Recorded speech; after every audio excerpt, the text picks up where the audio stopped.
For 3 months, Esther Mwakazi has been on antiretroviral therapy to contain the ravages of what healthcare officers had told her was HIV. That test result has since been proved to be negative, and the couple at the center of the testing storm are now seeking legal redress. But as they prepare to sue the Kwale Health facility that gave them the devastating diagnosis, HIV specialists say the case of tests returning a false positive are not strange.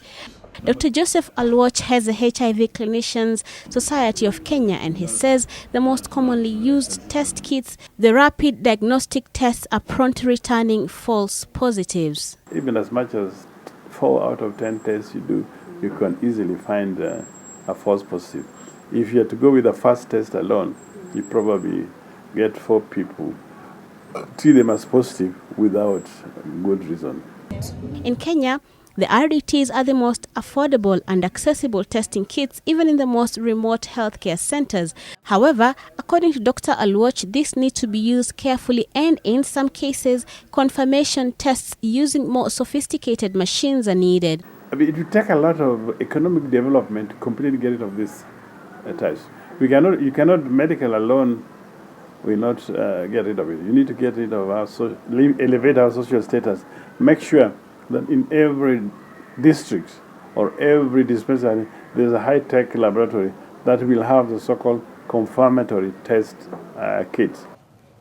But it just isn't the rapid diagnostic test kits that can give a result like the one Mwakazi received.